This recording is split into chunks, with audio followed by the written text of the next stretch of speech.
Bismillah ar-Rahman ar-Rahim.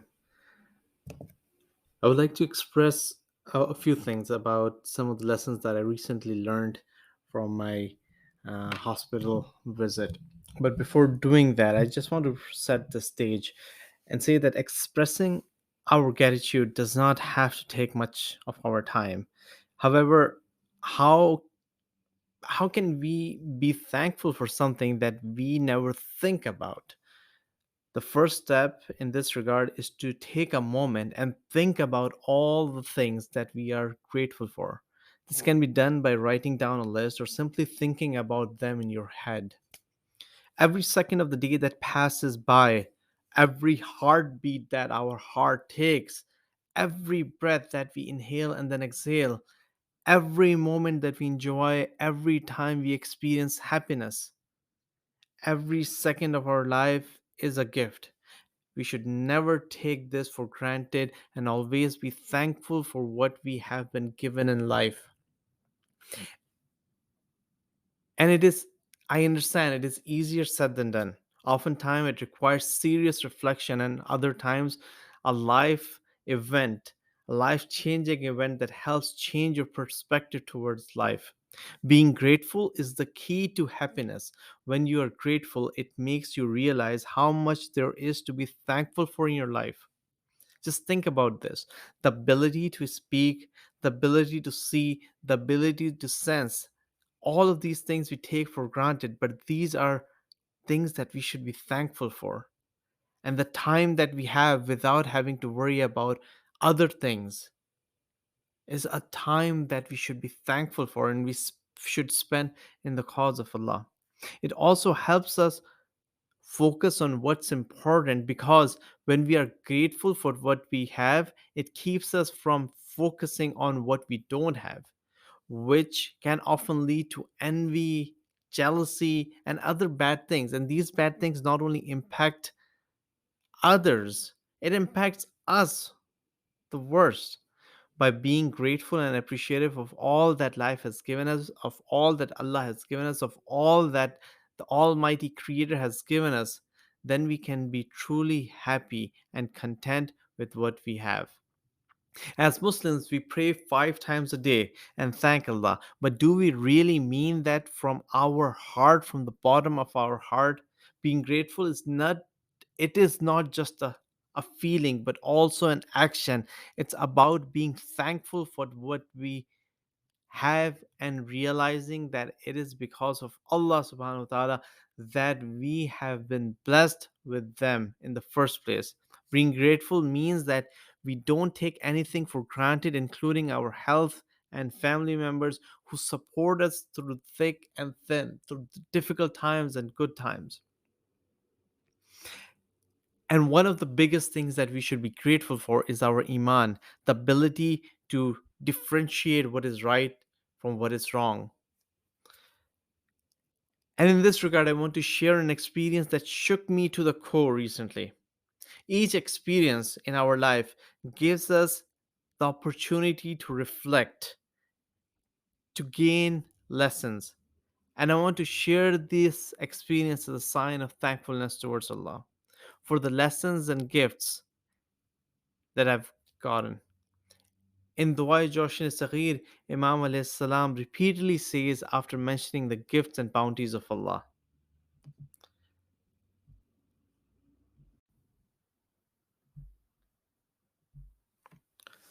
Bismillah ar-Rahman ar-Rahim. فلك الحمد يا رب من مقتدر لا يغلب وذي إنات لا يعجل صل على محمد وآل محمد واجعلني لنعمائك من الشاكرين ولعلائك من الذاكرين. So all praise be to you, O Lord. You are invulnerably omnipotent and prudently forbearing. Bless Muhammad and the household of Muhammad sallallahu alaihi wasallam, and include me with those who are thankful for your bounties and those who permanently mention your graces. And in light of this saying from the Imams in Joshin Saghir, I would like to highlight the event that recently unfolded with the hospitalization of my son for 11 days, out of which 9 days were spent in the ICU and emergency. During this time, and after reflecting on these, there are 12 valuable life lessons that I would like to share so that others might reflect and learn from the experiences. And each of these lessons is embedded into a certain particular aspect of those 11 days. And I'll share those in detail.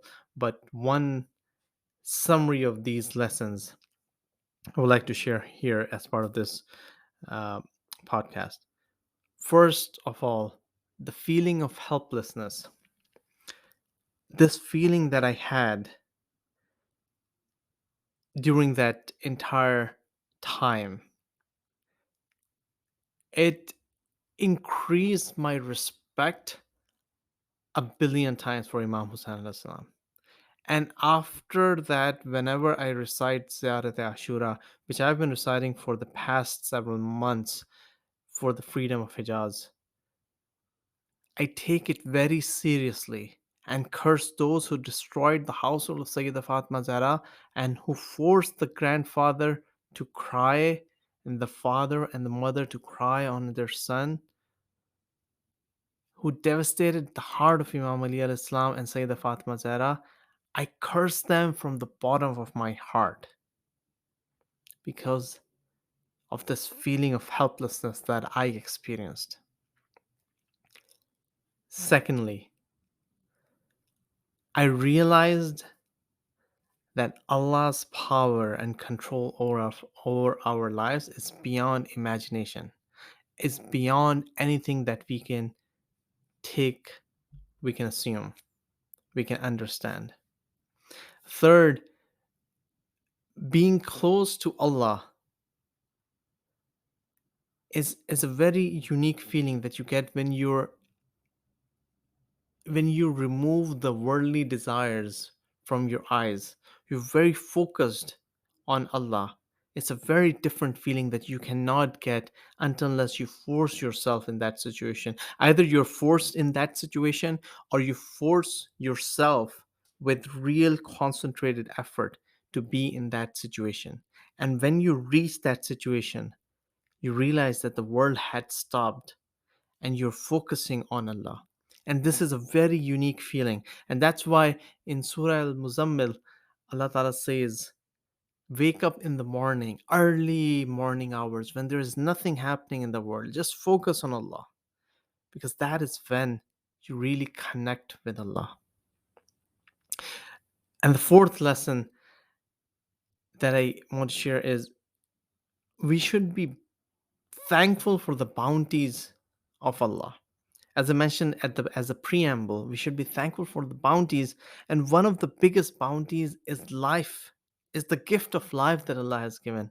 It is such a beautiful gift that it is haram to take one's life, and we should always prepare for death, absolutely, but at the same time, take care of this gift of life, the gift of time that Allah has given us.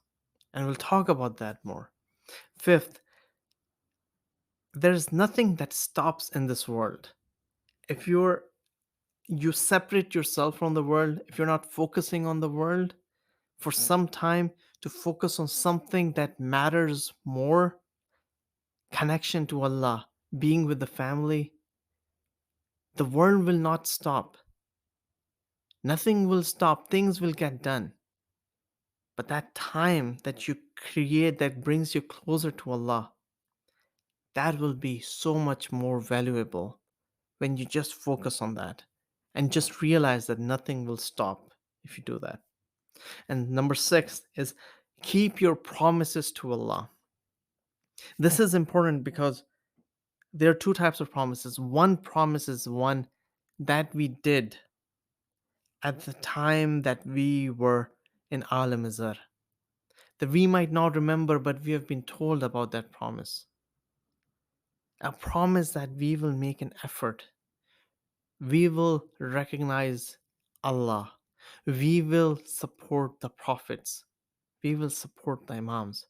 And we do that by making an effort in the cause of Allah, not by just sitting idle or just focusing on this world by focusing on the cause of Allah. And we should realize that the time is limited to spend on these promises. So we should make sure that we are doing the best for our promise that we made to Allah in Alam Izzat. And the second type of promise is the promise that we do in du'as, in, for example, Dua Kumel, when we say, "Oh Allah, make the purpose of my life to make an effort in your cause." And that is a promise that we should try to fulfill through our efforts. Number seven, always fulfill your nazars. Sometimes we get distracted by the attractions of this world, or we ignore the nazar, the minnat, the the the commitments that we have made to Allah. So for example, you might say, or I might say, that I'll pray 2 rakat if this has happened, or I will fast if my certain thing is done. When that thing happens, we ignore those nazar, and we shouldn't do that. And this is also present in Quran when someone is very desperate. Allah Ta'ala gives an example when people go on a ship and everything is going fine. They think they have control over everything. And suddenly when the wind starts blowing and there's hurricane and the ship is about to drown, they start praying to Allah. And when Allah takes them from where they are to where they have safety and security on land, they again ignore Allah. And that is what we should not be doing. We should always fulfill our nazar towards Allah. And then number eight is dua and effort go hand in hand. We should always remember this. You should always realize that Allah says a person has to make an effort to change their circumstances. And it applies to everything in life. Number nine, the power of dua is amazing. It you cannot comprehend the power of dua. When a mustar makes a dua, it reaches the arsh. And some of the powerful duas like dua mashlul, hadith kisa, dua joshin kabir, dua joshin sagir, dua tawassul, dua sabasab, they're all doing the same thing, bringing, elevating yourself to Allah. And we need to make sure that when we are elevated with sincerity, not just reading the words and completing the dua just for the sake of completing the dua. And as part of the dua, should realize that asking others to make a dua, especially your mother, is a power that we underestimate. Mother's dua is amazing. You should always think about that when you're in difficulty. Number 10, remember the difficulties faced by Ahl Bayt al Islam in every aspect of life. Because no matter what difficulty you're going through, there was an instant that the Ahl Bayt al Islam, not only Imam Hussein Islam, but his children and his parents, had gone through a very difficult time, which amplifies the difficulty that you're experiencing. Always remember this. And this can really amplify the reflection part of any lesson that you're taking from life events. Number 11, there are many people who truly love you when people pray for you even without knowing you. And this is amazing. Like sometimes I'm a person who's, I would say, an introvert. I don't meet a lot of people. Um, it's just part of my personality. But the type of people who made dua for my son at this time of difficulty, I couldn't imagine. I just couldn't imagine. I cannot be thankful enough for them making the dua, for Allah who gave them the love for my son and our family. to make that dua. It is incomprehensible. Very blessed for that. And number 12, always think about those people. And it's for me. I've been thinking about those parents who could not afford medications for their children. Not even 5% of what we got. Not even 1% of the care that we received. And I'm thankful for that. But at the same time, realize that these parents are helpless in a situation that we can help them and we should help them. And there have been many stories that we can see today in the news, whether from Yemen, Somalia, or other countries in the world, Palestine, Syria, Africa, even in Pakistan, Burma, Myanmar. So, as we go forward, I would like to share each of these 12 points independently and will share my reflections from this experience. And I hope that they will help others reflect. Assalamu alaikum wa rahmatullahi wa barakatuh.